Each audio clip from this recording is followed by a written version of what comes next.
Welcome back to another Autowave video. Today we've got a custom coming with a 5 Series BMW. We've already determined if it was a CAS system or a FEM system by doing a parts check, and we found out this is a CAS system. So what we're going to do is strip out the CAS unit and have a look at doing a key for it. So first thing we're going to do is, which I've already previously just took off, so it'll be a bit hard to catch on video, but we've removed this lower trim panel, held on with just 2 small torque screws, and it just pulls away from underneath above the foot pedals. This is where the CAS unit is located. If you look up under the pedals, above the clutch pedal, the grey CAS unit. So here's our CAS unit, removed. There was just 1 screw, torque screw that I've undone, and then the unit just slides out and you just unclip it and pull it out. Really simple. So we'll take this now inside the garage, we'll put it on the bench and we'll connect up. Okay, so now using the ACDP, we're going to, and the PC software, we're going to read the CAS 4 unit. We're then going to, with the working key, add another key reading the ISN from this working key. So there's 2 procedures. You can have it as a lost key or you can have it as an add key. We're going to do it as an add key. So this key is one from Autowave, AUT-RK0035. It's our brand new key. I did a parts check on the Autowave website and spoke to the Autowave team to ensure that I've got the right remote. So using the PC software, I'm now going to go to BMW, CAS 1 to 4. As you can see, this is a CAS 4 system. Then I'm going to hit CAS 4. Now you've got OBD mode or ICP mode. This can be carried out by OBD. However, there is the risk of damaging the flash file on the CAS 4. This is no matter what device you use. So I always recommend doing the CAS 4 system as an ICP. So with the CAS 4 unit we have here, I'll take it out. This is the MCU. The mask ID is either this one, or this one. Now, the one I've got in my hand is a 1N35H. I know this is my mask ID, so I'm going to hit OK.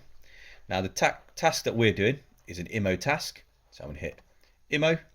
Now, all we have to do is follow the stages down. So we're going to read the CAS 4 EEPROM, we're going to add the key with working key, and then we're going to write the EEPROM file. So what we're doing is we're essentially, when we add the key to that file will then be saved, which will then write back to the CAS module, which will then allow us to plug it in and start the vehicle.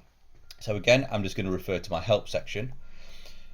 This has, so you've got version 1 of the CAS 4 adapter. It has all of the elements required. So you've got the host, which is here, which is included in the basic. You got the OBP or ICP connector, which is actually this one. I have the new version, but it's exactly the same. You have the BDM01 adapter, which is included in the new CAS module. If I just go to the next image, it shows us with the version 3. Version 3 is the one that I'm going to use, and this is the one that's supplied by Autowave. So these are the elements that are required for the actual job in hand. And if I hit next, it gives us some instructions of where the CAS 4 is located. Obviously, we've seen that earlier on in the video. So there's multiple photos here of how to connect it. So I'm just going to pause there and show you what's actually included in the CAS module. So this is module 1, which is CAS module, available from Autowave. And if I just take out my CAS 4 adapter, as you can see, it says V3, and it's a CAS 4 adapter. We have the little PCB lock, and you've got the hole for us to sit it onto the CAS module. I'm also going to take out my BDM01 adapter. This is V2 of the BDM01 adapter, which will be required for this process. And then in addition to that, we have our little screw adapters. There's multiple included in the bag because you will need a few more if you're doing a CAS 3, and this actual module here covers not only CAS 4, it covers CAS 3 as well. So I'm just going to take out a few of these, which is what's going to be required, and I can put this back in the bag.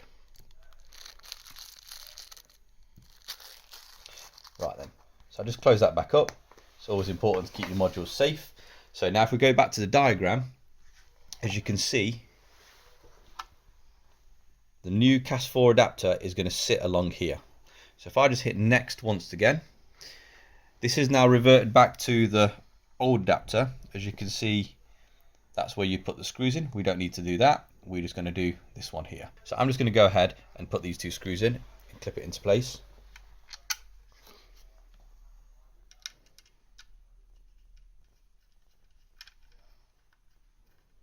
So what I will now do is I will go ahead and follow this diagram and just lock the adapter into place. I'm just going to go back one, just so I can make sure that I get it in the right place.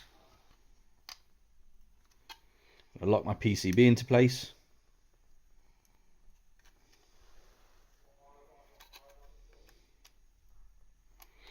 I'm going to put this next screw down.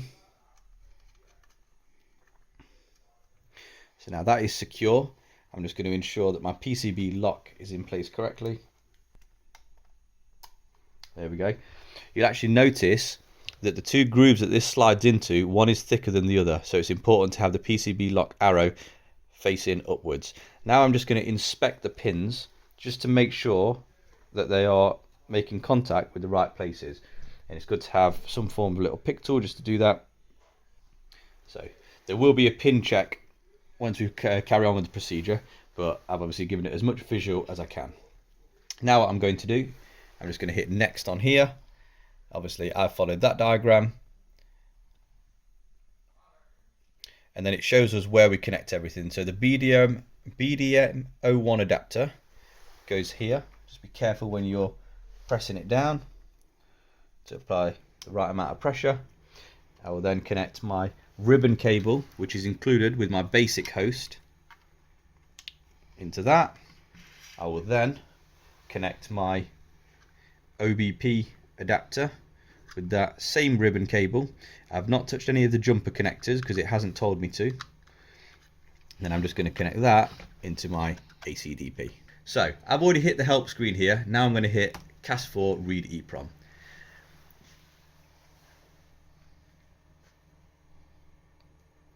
So here it says, please connect the BDM adapter and connect the CAS 4 module, which is what we've done.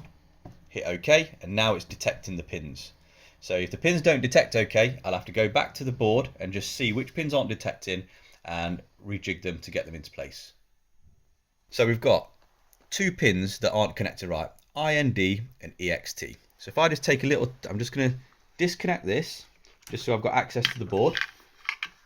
And if I look at IND, which is, so I'm looking at these little letters here. So IND, if I locate that, it's here. So if I just look down and look at that pin and see if I can get it in the right place. So you might not be able to see this on the video, but I'm just going to click that into place just to adjust it slightly, because obviously it's not in the right place. There we go, I moved it a little bit, and then I've got EXT, which is also not in the right place, and EXT happens to be this one here, which is also next to IND. So it might have just been that the adapter is not set down quite perfectly with these two pins. So let's give it another go. Let's connect that ribbon cable again, and I'm going to hit OK on the screen. It's going to detect pins again. And there we go. We've got good pin connection. So as you'll see, we've not paused the video. We've just done this as you would when you're doing the job yourself. So it will happen where you might get bad pin connections. But now what we're going to do is we're going to leave that and not disturb this CAS 4 module. So I'm going to just leave it in place, not touch it, and just continue with the procedure. So now if I go back to the screen, I hit OK. It's decrypting the chip. I've got a solid internet connection. Obviously I've got a solid power supply because I've connected using the ACDP adapter. It's got 12.5 volts, and we're just going to let the ACDP device do its thing.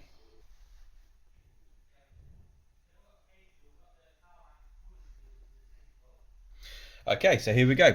Reading data successfully. It gives us a chassis number, the VIN number of our vehicle, and it tells us the current version of the CAS, which is a CAS 4 Plus. So I'm going to hit OK. When ACDP says uploading data, it means saving data. So we know that it's saved in this location. It's very good to make a note of everywhere that it's been saved. If you're doing it on your phone app, just take a screenshot. In this instance, I'm just going to take a little photo with my Sony Xperia X1 Mark II phone. So, reading data successfully. Now I've got that file, I'm going to add key with work key. So it means I've got a working key. I'm just going to hit help, and what this is going to do, this is going to tell us exactly what's required. So we need the ACDP adapter, we need a BAV key adapter, and we need a working key and a blank key. The BAV key adapter, that's the Mark 1 version. The Mark 2 version is this one here. Again, that's the one that's available from Autowave, the Mark 2 version. So if I just hit next, oh, actually it's one of one, so there is no next. So what I'm going to do is now I'm going to disconnect the ACDP host, leave everything else connected, and then just connect my BAV key adapter and start the procedure. So hit add key.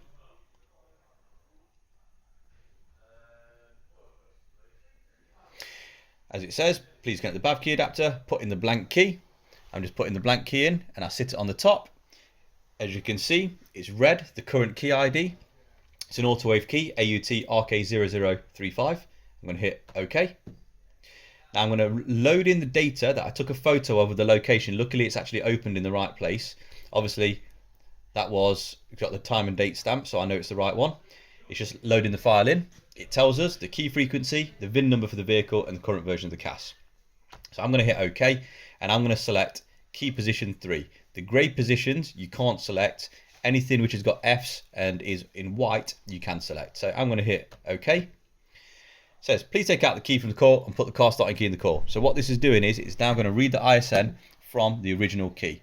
And I'm just going to sit it like this. So now reading the key ISN. And here we go, we've got the ISN. So this is the ISN from the vehicle. What I like to do is I like to just copy it. And I'll tell you why. Because I'm going to save that now with the files of the vehicle. So if this customer ever loses their key, I have the ISN already. So I'm now, it's got the VIN number. It says, please take out the car starting key and put in a blank key. So I'm going to go ahead and put my Autowave key just there again. And it says, if you want to back up the ISN, click export button to save it. I'm actually going to do that. So I'm just going to put it there. It's got the, it saves it as a chassis number. So that's got my file. So just for the future, I can do the job in the future. Hit OK. It's generating the dealer key. Now, when it generates a dealer key, it's going to give me a new EEPROM file. This file is what I'm then going to go ahead and write back onto the CAS. So then the vehicle is ready to start. So there we go. Programming key successful. I hit OK.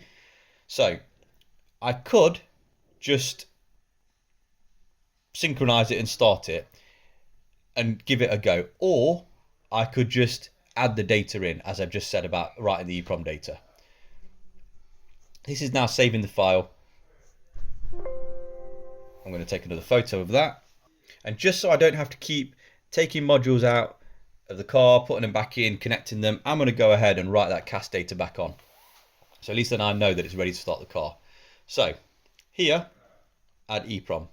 It gives us the same steps that we had when we connected it. I don't need to go through those again because I'm just going to quickly reconnect the device now. So if I just hit to here, connect that in, still got my CAS 4 connected, and on the screen I'm going to hit write EEPROM. Again, I've already done this. I'm going to hit OK. It's detecting the pins. Now technically they should still be okay because we've not touched them from before. Some users may not write the CAS data back. I find from my personal experience, whilst unnecessary writing of data is not recommended, when it comes to CAS systems like CAS 4 Plus, CAS 3 Plus, it's good just to write it back because we know we've got our original file as well. So if anything goes wrong, we can always write our original file back on because we have a backup that we did in stage 1. All the pins are connected. Hit OK. Now, as you see here, it's got my add key file. So I'm going to put my add file on. It's opening that. It's connecting the adapter. It's going to decrypt the chip, write the data, and then we're good to go.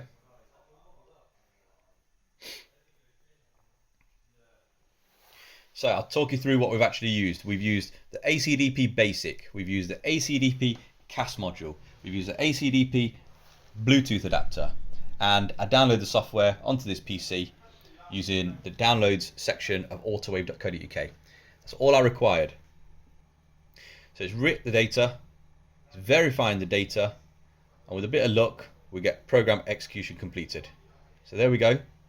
Okay. And I've had a solid internet connection throughout. So now I can go ahead, carefully disconnect my CAS adapter, reinstall this module in the vehicle, and have a happy customer with a spare key. So very important to take this off nice and carefully, because if you don't, you'll be buying spare interface boards. Right, so let's go ahead and clip this together and give it a go in the actual vehicle. So we're back outside now at the vehicle. We've got our CAS box ready to be installed and our 2 new keys. So if you just bear with me, I'll connect it back under the dash and then we'll try it. So the vehicle is now all reassembled again. There's no keys in the vehicle at present, so what we'll do is we'll press the start button. And if you notice, it's saying remote control missing, engine will not start. So what we'll do now is we'll get one of the keys, put it inside the vehicle and test it. So we have our Autowave remote here.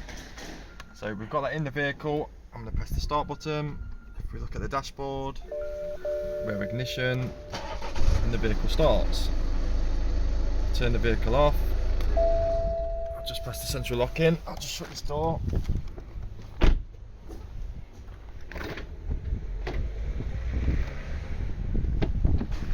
So we know that remote works fine. So what we'll do now is we'll take that remote out of the way. We'll get our existing original remote. Same again, look at the dashboard. We'll press the start button. Vehicle starts. And that's it. So we've got our 2 keys that we've programmed. So now what we're going to do is cut our emergency blades. So we'll remove the blade from the original key. We'll go on to our Godzilla into vehicle database. We'll go BMW. We'll go all key, embryo, and there we have HU100R. So we'll select HU100R. We can see that we've got position A, and that's their alignment marks. So I'm just going to put this blade in and align it, learn it.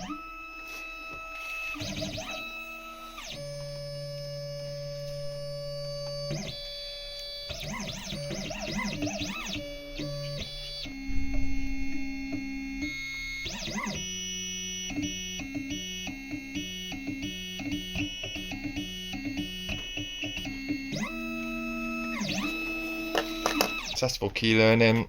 We've now got our image. We can just check our image next to our blade.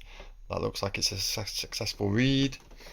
So we'll just put our new blade in to the same marks.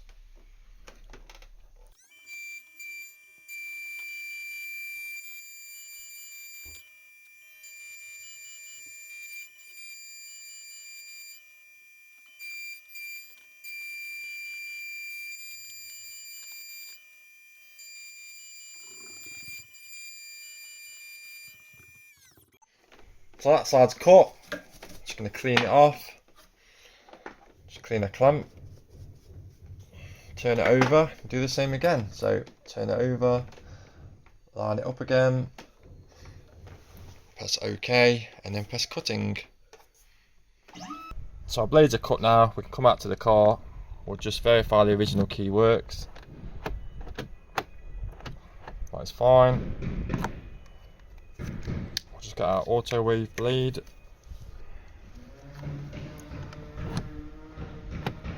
Locks, unlocks. So that's it. Cut blade, perfect. So that's 2 keys programmed in to this BMW 5 Series. Thanks for watching. See us on the next video.